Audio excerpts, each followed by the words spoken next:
Bonjour chers co-créateurs, co-créatrices, bonjour Claire. Bonjour. Merci de m'avoir rejoint ici à Paris. Écoute, merci de m'inviter, c'est un honneur. Avec grande joie. Quand j'ai vu ton livre, le titre de ton livre m'a intriguée. Ça fait plusieurs mois qu'on essaye de se retrouver, de se rencontrer pour faire cette interview, puisque ça fait quelques mois qu'il est sorti, ton livre L'Esprit des maladies aux éditions Trédaniel. Déjà le titre, j'adore. Et puis c'est vrai, les maladies ont des messages à nous transmettre. Donc on va en parler pendant cette interview. Eh bien allons-y. Tu es chamane, on peut dire que tu es chamane? Je pense, on peut dire, ouais, ça. Ouais. Qu'est-ce qu'une chamane pour toi? Comment tu te vois? Ou comment tu vois C'est une question tellement grande. En plus, je pense que j'arrive à un moment où j'ai presque envie de plus utiliser des mots pour me définir. Ouais. Mais peut-être on peut dire qu'un chaman ou une chamane, c'est quelqu'un qui n'a pas trop le choix et que quelque chose se passe dans son corps quand il est en lien avec les autres et qu'il doit mettre cette chose au service des gens et de la communauté, sinon il tombe malade. Pour moi, ça serait ça. Voilà. Ouais. On sent que c'est ce que tu as fait et c'est ce dont tu parles justement dans ce livre, puisque tu t'embarques à travers un voyage gigantesque, à travers la France, l'Angleterre, la Grèce, le Népal, pour découvrir, en fait, pour voir là où ça va t'emmener par rapport à justement l'esprit des maladies. Tu es en contact avec l'esprit même de ces maladies, des énergies qui sont fortes, puissantes, qui ont chacune leur caractère.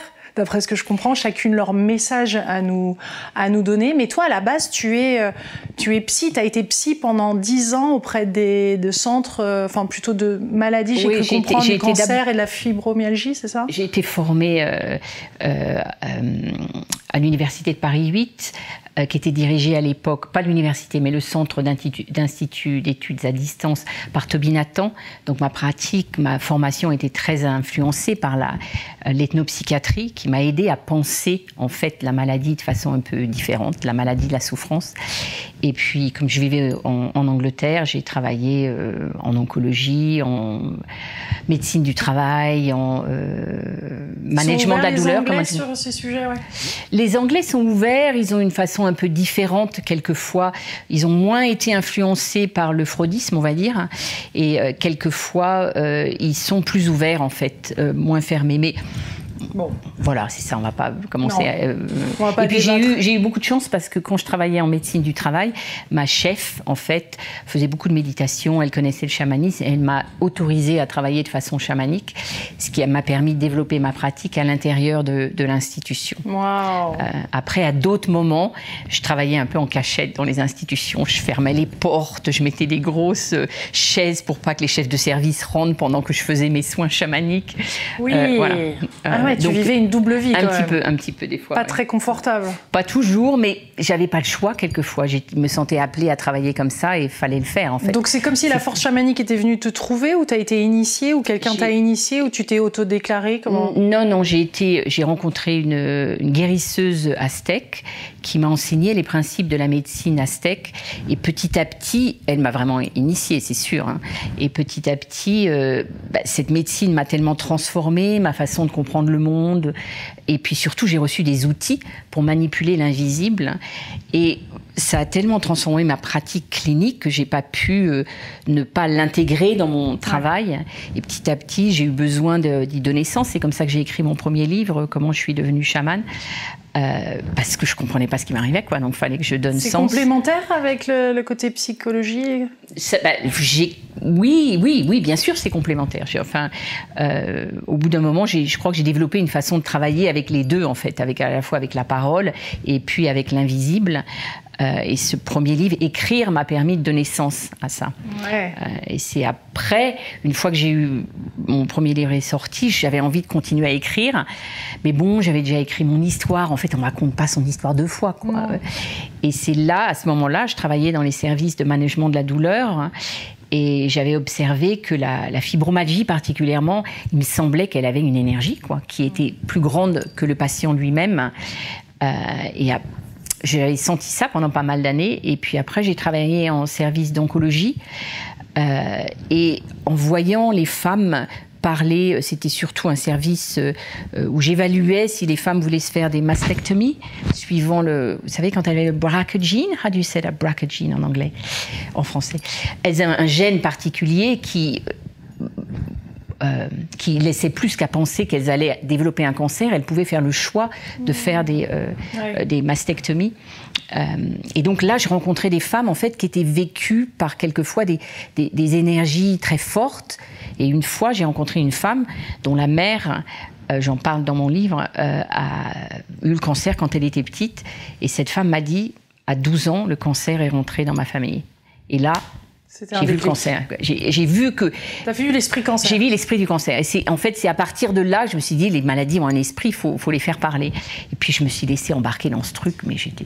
Mais c'est des esprits qui sont rebelles, qui sont forts, qui sont empreints de colère, de regret, où chaque maladie est vraiment très distinctement sa propre personnalité, j'ai envie presque de dire. Alors, au début, je me suis beaucoup posé de questions, et je me suis dit, je vais aller voir les esprits directement. Mais en fait, c'est trop puissant d'aller voir l'esprit d'une maladie directement. J'ai réalisé que j'avais pas le droit, que il laissait ma peau, et qu'en fait, je ne pouvais que travailler avec les patients eux-mêmes qui avaient développé une certaine maladie et aller écouter leur histoire. Parce qu'en fait, c'est tellement compliqué, même la notion d'esprit. On peut la voir de façon en physique quantique, en religion, en biologie. Donc j'étais un peu débordée. Je me suis dit, mais comment je vais traiter le sujet, quoi ? C'est pas possible. En fait. C'est immense. C'est immense. J'ai cru que j'allais devenir folle. Et puis je me suis dit, non Claire, t'es chamane, tu vas travailler comme une chamane, tu vas aller écouter les gens. Et donc là, j'ai développé un protocole en fait de recherche j'invitais les gens qui étaient intéressés de parler de leur maladie. Étonnamment, les Anglais étaient plus ouverts que les Français. C'était intéressant. Au début, hein. Au début, c'est bien les Anglais, ça. So British. Et donc, j'ai commencé à travailler. Donc, j'écoutais les gens pendant 1 heure, 1 heure et demie. Et puis, on choisissait une parole, quelles questions ils voulaient aller poser aux esprits. Et puis, on entrait en voyage chamanique avec mon tambour. Et on allait... C'était pas toujours questionner la maladie, c'était surtout trouver une question qui faisait sens pour le patient. Donc en fait, l'esprit d'une maladie, c'est pas forcément une énergie unique, c'est tout ce qui relie la maladie à l'invisible. Oui. Pour moi, l'esprit d'une maladie, ça peut être la réaction de quelqu'un à sa maladie. Oui. Ça peut être la pression d'une société. Par exemple, le cancer a un esprit particulier en Angleterre, en Occident, il va pas avoir le même esprit. Donc en fait, l'esprit, c'est tout ce qui est invisible. Voilà. Donc c'était ça qui m'intéressait, c'était de mettre à jour l'invisible et d'offrir aux gens une nouvelle façon de se relier à leur maladie, de ne pas la subir comme juste quelque chose de négatif. Et donc en fait, en faisant ça, on crée des nouvelles histoires. Oui. Donc en fait, on délie les histoires et il se passe des choses... qui peuvent être étonnantes pour chaque personne, suivant l'ouverture de la personne. Parce que je l'ai déjà entendu en interview, tu vois, et encore pas plus tard qu'hier, avec Patrick Drouot, qui a écrit la révolution de la médecine vibratoire, où il parlait sur des soucis de peau, par exemple, eczéma, rosacée ou autre, il parlait à l'entité qui était là. Ah non, c'était même avec le flic guérisseur, qui est guérisseur et qui parlait à l'entité de la peau et qui partait et qui décidait de partir et de ne plus être présent. Voilà, donc tu vois, ça rejoint ce que tu expliques dans ton livre et ce que tu nous dévoiles. Mais chaque personne a son chemin unique. Oui. Et ce que j'ai aussi compris au début, je m'intéressais tellement à l'esprit des maladies, je pensais que simplement parce que quelqu'un était malade, j'avais le droit d'aller questionner. Ouais. Mais après, j'ai fait du mal à des gens. J'ai violé l'espace vibratoire de certaines personnes en voulant les interviewer et elles ne voulaient pas. Ça, j'ai compris. J'ai même perdu une très grande amie. Voilà, c'est le grand regret de ce livre. Mais c'est comme ça, c'est la vie. Et en fait, la maladie, c'est une telle reliance avec l'invisible, ça n'appartient qu'à la personne. Et on ne peut aller mettre des mots ou proposer un espace à la personne pour la penser différemment que si cette personne a envie. Donc, moi, ce que je fais, par exemple, quand on pense au livre de... c'est Charles Martel, La symbolique des maladies, je crois que c'est Charles Martel. Donc, Pierre Martel, peut-être. Martel, Monsieur Martel, on va dire. Oui. Monsieur Martel, excusez-moi de oublier son prénom. Voilà, exactement. Jean-Jacques. Donc lui, sa destinée, c'est d'aller trouver la symbolique des maladies. Et c'est vrai que c'est étonnant, c'est juste étonnant quand on regarde. Moi, c'est pas tout à fait ça qui m'intéresse. Ce qui m'intéresse, c'est de travailler avec les individus pour que chaque individu trouve son histoire. Donc, pour moi, je pense que le travail que je fais, je peux aider un individu à aller ouvrir le champ vibratoire de sa reliance avec la maladie. Et peut-être, quelquefois, c'est moi qui vais parler à la maladie pour lui, ou lui qui va parler à la maladie, ou on va parler à ses ancêtres, ou des aspects de sa vie. Mais peut-être simplement le travail qu'on fait va après amener cette personne à aller trouver le bon guérisseur, ou le bon homéopathe, ou, parce que finalement, il n'y a pas une seule personne, quelquefois, qui guérit. Et on guérit sur Tu crées l'ouverture, toi, tu crées l'espace possible dans lequel la maladie communique avec la personne. Mais la relation est déjà là. Tu nous dis, à un moment, il y a une relation, c'est-à-dire que la maladie vient sur différents corps, descend, et à un moment, il y a une relation qui se crée avec la maladie. Et là, ça commence à être un autre niveau de, on va dire, c'est ce que j'ai cru comprendre. Voilà, c'est ce que j'ai cru comprendre. Comment on détermine le moment où une histoire, des pensées et le corps, tout ça va déclaré qui fait que quelque chose dans le corps se développe en symptômes de fibromyalgie, de cancer, d'insomnie. Je me suis dit, peut-être il faut arriver à retourner à ce moment-là. Mais là encore, c'est une des surprises. Voilà. En fait, quelquefois, quand les gens maintenant lisent mon livre et viennent me voir, ils viennent pas me voir pour que je les guérisse. Ils viennent me voir parce qu'ils sentent qu'ils ont envie d'ouvrir quelque chose en eux, de mieux comprendre. Mais c'est pas toujours pour se débarrasser de la maladie. C'est pour mieux la comprendre, en fait.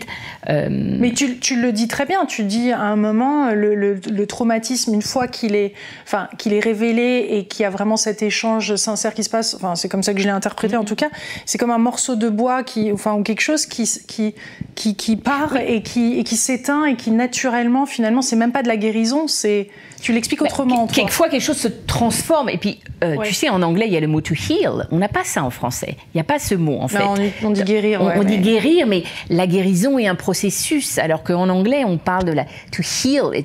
C'est aussi un processus, mais il n'y a pas cette idée de finition, que quelque chose doit partir ou donc I know what you mean.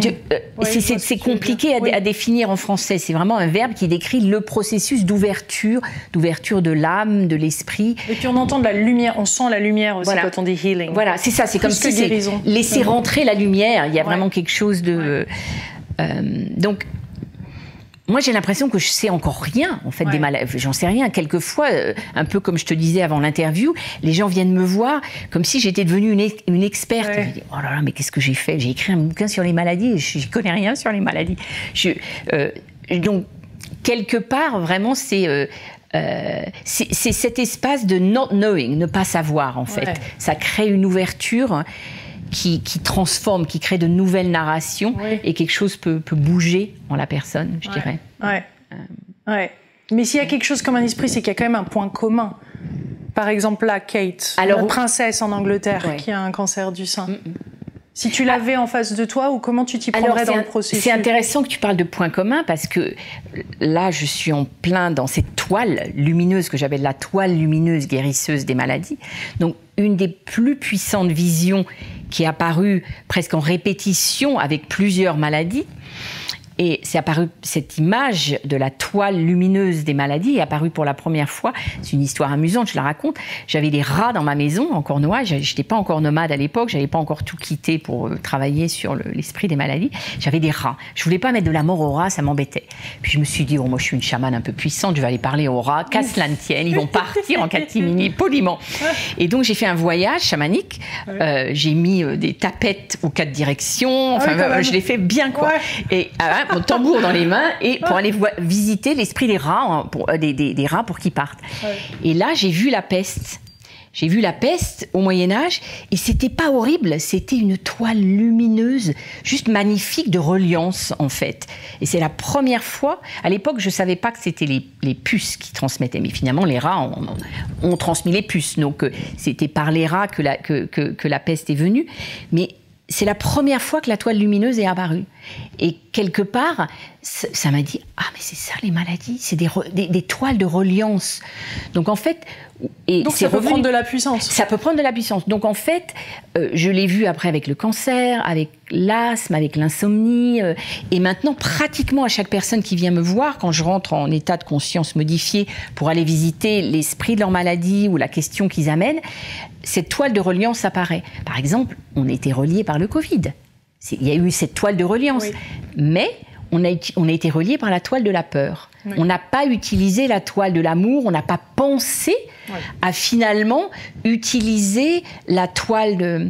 Et donc, l'idée qui m'est venue... c'est de se relier à la partie lumineuse de cette maladie. Oui, et puis le fait que la totalité, les maladies, quelque part, elles transforment la vie des gens. Donc, il y a de l'amour, il y a de l'entraide, il y a des médicaments extraordinaires. Enfin, c'est juste de la beauté, ce qui se fait même en médecine allopathique, en médecine alternative. Donc l'amour est partout dans la création et la maladie nous relie.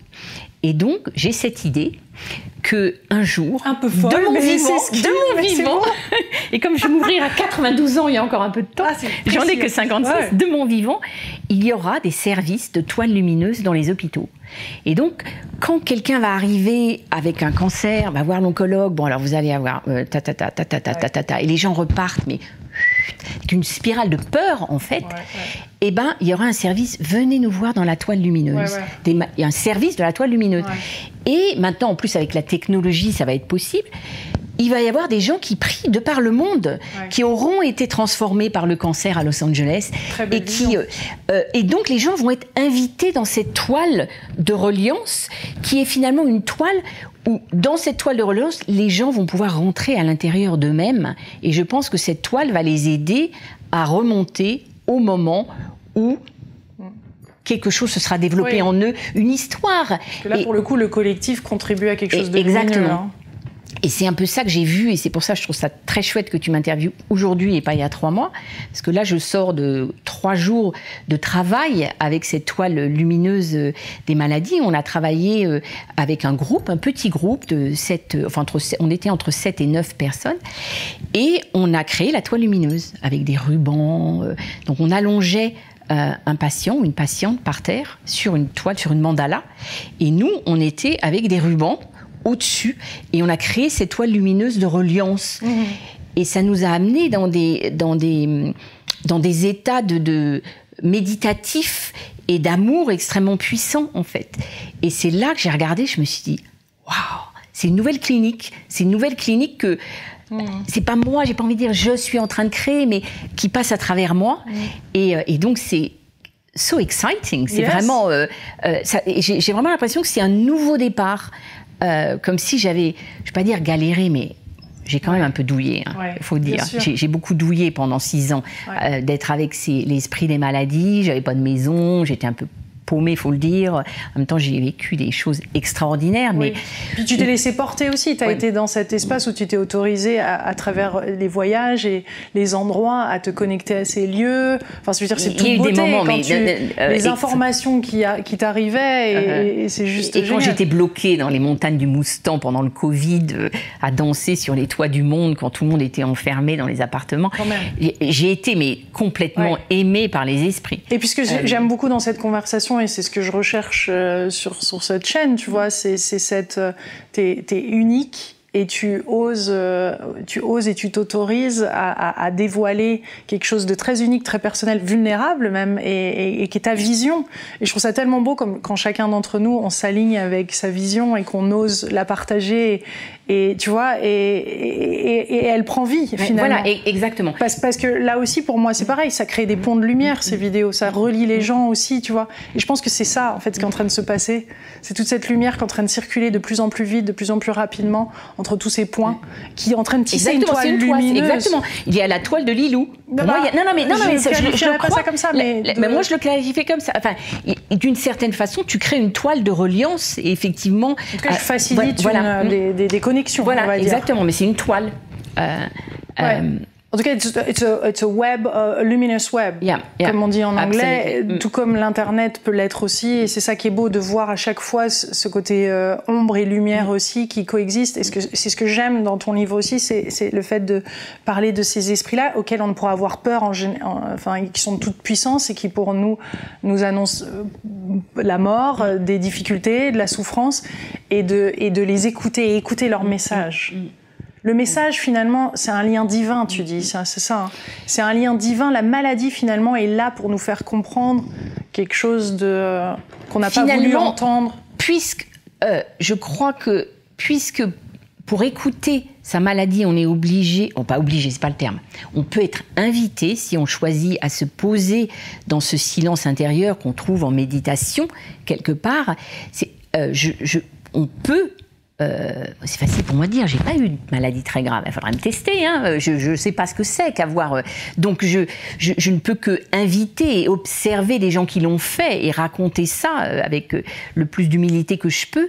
Mais finalement, que ça permet de s'arrêter et aller écouter quelque chose à l'intérieur de soi qui nous relie à la source, en fait. Ouais. Donc c'est...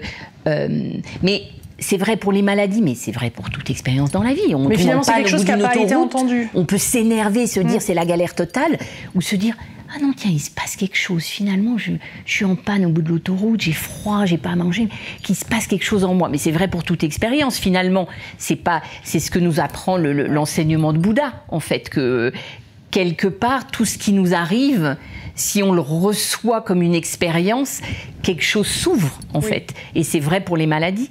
Mais peut-être, comme en Occident, on est tellement porté à la guérison, à la finitude, on pense que la mort, c'est la fin de tout. Donc il faut tout de suite soigner la maladie, il faut qu'elle disparaisse.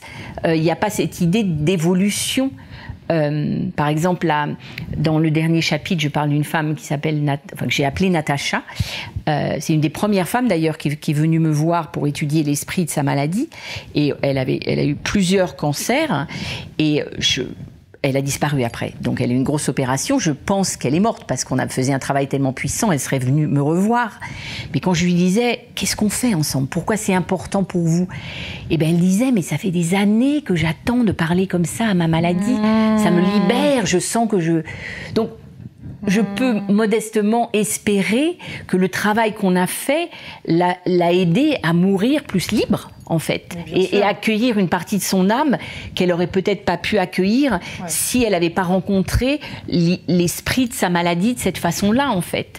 Donc c'est pas l'idée de tout résoudre dans la matière, c'est l'idée d'aller voyager et écouter ce que l'invisible a à nous dire dans le mystère même de nos souffrances, en fait. Oui. Et comme le voyage continue après la mort, apparemment la même chose continue à se produire après, une fois qu'on est décédé aussi, et qu'il y a un même cheminement, une prolongation de notre vie. Donc ce qu'on peut faire ici dans cette vie, c'est déjà ça de gagner. Non, mais c'est vrai, ça demande du courage d'aller, bien sûr, je veux dire, ça demande énormément de courage et d'humilité d'avoir cette conversation-là avec la maladie et d'oser recevoir son enseignement. Et aussi, ça demande du courage, mais je pense que c'est aussi ça, là ça me fait rebondir sur ce que j'ai le plus observé, c'est la solitude en Occident. C'est-à-dire qu'on est seul avec nos maladies et on est en face d'une médecine qui veut toujours nous guérir. Donc il n'y a pas de narration alternative et il n'y a pas de narration qui nous relie à nos familles. Et qui nous coupe de notre pouvoir. Et cette narration peut nous couper de notre pouvoir et on n'est pas soutenu. Donc, en fait, c'est aussi ça que apporte la toile pour moi. C'est de laisser tomber l'idée qu'on est seul avec nos maladies. D'autant plus qu'une chose que j'ai beaucoup observée, par exemple, en fatigue chronique, en douleur chronique, c'est qu'à mon sens, et on peut l'observer, je pense, chez des maladies comme la psychose, la schizophrénie, la bipolarité, les gens qui sont malades, quelquefois, portent pour le monde, en fait. Donc, du coup, on les soigne de façon individuelle. Ils ont des dossiers où tout est confidentiel, personne. Donc, on enferme leur maladie à l'intérieur d'eux, dans une médecine clivée entre les services, alors que ce sont des gens qui portent la douleur du monde. Ben, comment ils peuvent se soigner? Ils peuvent pas. Ça doit se faire ensemble. Voilà. Donc, du coup, par exemple, le Covid long, ben bien sûr qu'il y a des histoires physiologiques qui font que certaines personnes sont plus susceptibles au Covid long. Mais si on crée des groupes de parole pour voir ce que le Covid a voulu dire, et peut-être les gens qui souffrent de Covid long, c'est des gens qui se sacrifient pour la société pour faire parler le Covid, qu'on n'a pas écouté.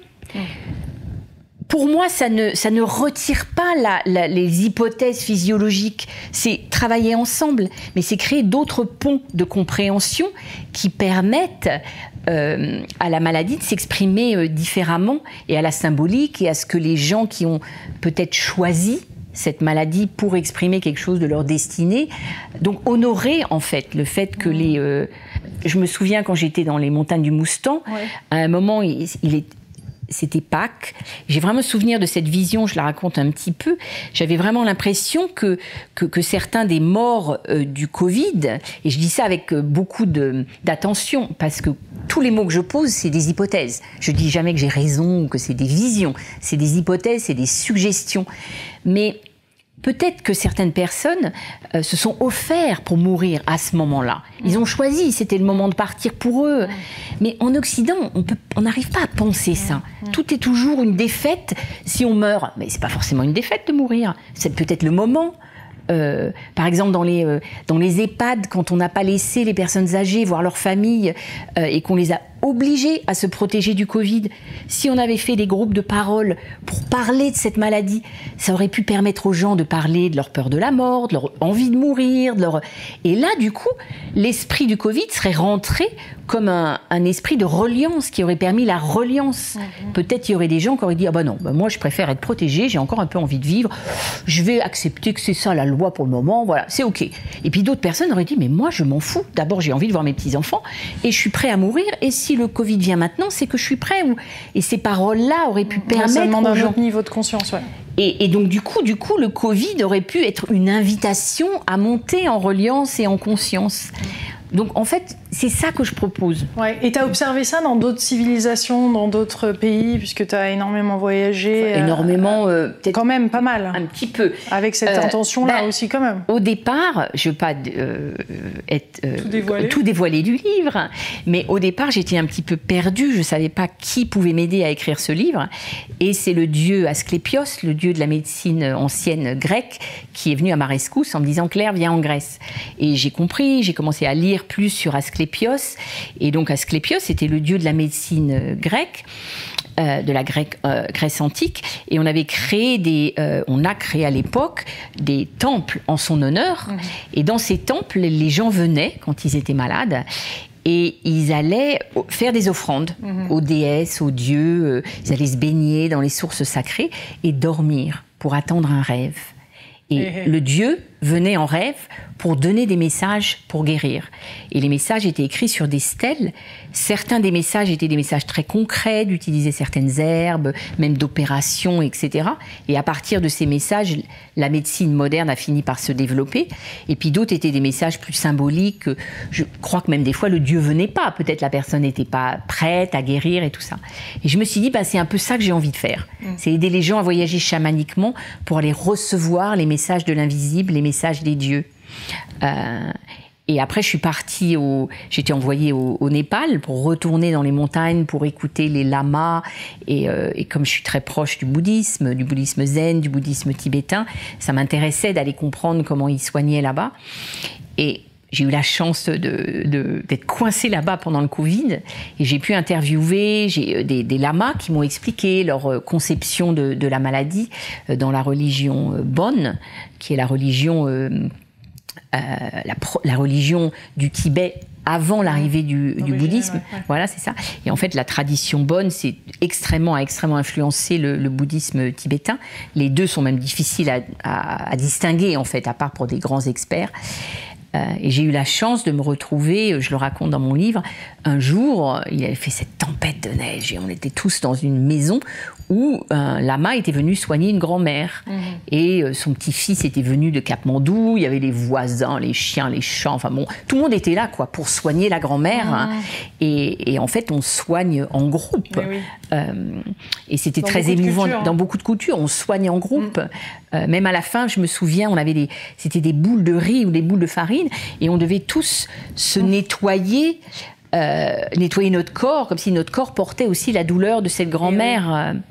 Un peu comme, tu sais, ça me fait penser à cette tradition Ho'oponopono, où on prie, hawaïenne. Donc en fait, c'est d'amour, d'amour en fait. Mais on porte tous en nous la douleur du monde en fait, et donc on se nettoie tous pour aider une personne à. Bien sûr. De toute façon, on est dans l'ère de ensemble. Voilà. On n'est plus dans l'ère individuelle. Donc je pense que mon livre et même ma recherche, je suis l'expression de ce qui se passe dans une époque en fait. J'aurais pas pu faire ça il y a 30 ans. Il n'y aurait pas eu la vibration possible en fait pour même l'écrire, le livre. Enfin, je pense qu'on ne fait qu'exprimer quelque chose de la matrice. Ce qui est fantastique quand des personnes comme nous tous, on ose justement en parler, c'est qu'après ça va créer d'autres choses, le fait d'en parler et de l'ouvrir et d'en parler au plus grand nombre. Tu vas avoir un retour de ça et il y a quelque chose d'autre qui va s'accélérer. Ça circule, ça fait écho. Oui. Et ça prend forme, ça prend vie. C'est ça que tu fais, qu'en présentant le travail des gens, tu présentes plein de formes au monde qui sont toutes des formes, à mon sens, qui recherchent la lumière, qui sont portées par l'évolution. Et chaque personne de tes auditeurs, co-créateurs, co-créatrices, ça parle à chaque personne différemment. Oui. Tout ne parle pas à tout le monde. Et là, ça va parler à certaines personnes. À certaines personnes. Donc c'est vrai que c'est beau, c'est exciting. It's exciting. Donc comment tu vois les choses qui évoluent à partir de là Là, je suis un peu dans le buzz de cette toile lumineuse. Vraiment, là, je suis dans la toile cette nuit. Je savais qu'il y avait l'interview, j'arrivais pas à dormir, il y avait la toile qui était là. Donc là, j'ai vraiment envie de faire confiance à ce que cette toile... Quand j'ai fait le workshop, j'ai invité aussi des gens à prier. On a ouvert le workshop avec le feu. Et j'ai invité un groupe de personnes à se relier au feu. On a créé un petit groupe WhatsApp qu'on a fermé aujourd'hui aussi, pour pas toujours tout laisser ouvert en fait. Donc pour créer de la reliance et pour qu'après on retourne dans le silence intérieur, méditatif. Mais là, je suis un tout petit peu subjuguée par la puissance de la toile et parce que la toile fait vivre aux individus, en fait. Donc j'ai un peu envie de rentrer presque un peu dans le silence et puis de voir ce qui vient. Mais je me dis que y a peut-être d'autres groupes. Là, par exemple, je suis invitée fin septembre en Suisse. Et je vais faire une journée aussi sur la toile lumineuse avec des chevaux. Enfin, les chevaux prête à voyager, c'est des personnes qui peuvent te contacter pour recréer c'est ça. Donc je pense que les choses vont... En fait, moi, ce qui me passionne, c'est de faire naître chez les autres, en fait. Tu vois.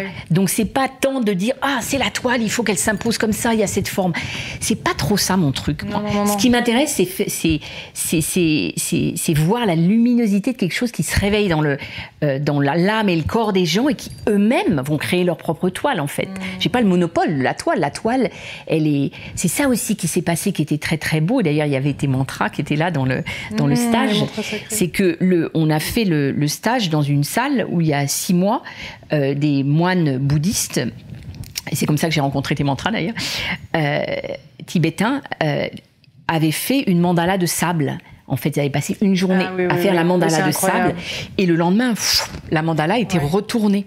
Et donc, en fait, j'ai compris à quel point cette toile lumineuse qui m'est apparue, en fait, est reliée à des concepts extrêmement puissants de la mandala, sans doute comme à la cathédrale de Chartres, de Maze, comment on dit le labyrinthe, à l'arbre des séphirotes, finalement à des symboles qu'on a tous à l'intérieur de nous, qu'on les comprenne culturellement ou pas, ils sont là en fait. Donc en fait, cette toile, elle est toute simple aussi à créer avec des rubans. Il y a quelque chose d'aussi ludique, mais je pense c'est là où ma médecine chamanique m'influence, c'est que j'ai besoin que les choses se déposent dans la matière. Quand je fais des stages, j'arrive avec presque j'ai envie de dire mon bordel.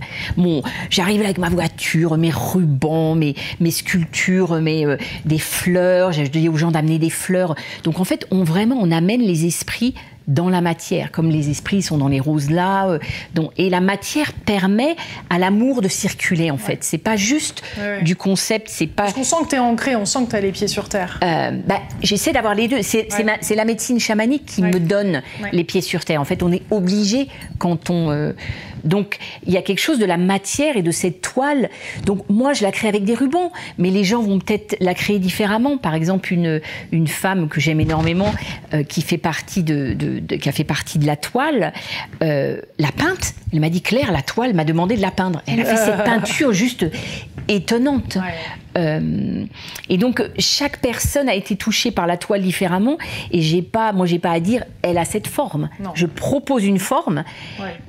Je pense que j'ai quand même... Elle est en train de se révéler, elle est déjà existante au final. Elle se révèle. Mais ça m'a fait bizarre, moi, quand j'ai entendu le terme la première fois, la toile des maladies, parce que je me suis dit, ah, c'est dark, et puis Non. Oui, non, mais tu as tout à fait raison, parce qu'en fait, maintenant, je dis plus juste la toile des maladies. Je dis la toile lumineuse, guérisseuse des maladies. Healing. Super. The healing web. Parce que sinon, c'est too much. Ouais. La toile des maladies, on n'a pas envie de se taper ça. C'est vraiment intégrer la luminosité. Je fais vraiment attention à ce que la toile lumineuse, le mot lumineux et guérisseur, soit dans ce terme. Sinon, la toile des maladies, c'est too dark, tout noir, comme tu dis. Donc, c'est vraiment a healing web. Fantastique. Voilà. Un petit mot de la fin, Claire? Qu'est-ce que je peux dire? Un petit mot de la fin. Je crois qu'il faut la laisser aux roses, en fait. C'est les roses. Ces belles roses. Voilà, c'est les roses. Là, on a des roses roses, en fait. C'est un symbole tellement étonnant. Comme le tilleul, d'ailleurs. On n'en a pas parlé, mais c'est quand même fou, ce tilleul qu'on retrouve dans plein de traditions. Oui, dans plein de traditions. Et qui, je pense que le mot de la fin, c'est le mot de la nature, en fait. Il faut rendre à la nature. Tout est dans la terre. Et la terre parle d'une certaine façon. Et quand on écoute la terre, on se guérit, je pense. Voilà. Merci Claire. Merci pour ce délicieux moment. Merci à toi, c'était un grand plaisir de rencontrer aussi ta luminosité. Excellent. L'esprit des maladies aux éditions Trait Daniel. Un fantastique livre avec plein de beaux passages aussi où tu reçois des informations, tu les canalises, qui sont incorporées à différents pays dans lesquels tu traverses avec beaucoup de réflexion. Donc merci, et j'espère que cette vidéo vous a plu. N'hésitez pas à la partager. Vous pouvez aussi retrouver cette émission en podcast. Je vous embrasse très très fort et je vous dis à bientôt, chers co-créateurs, co-créatrices. Bye. Merci.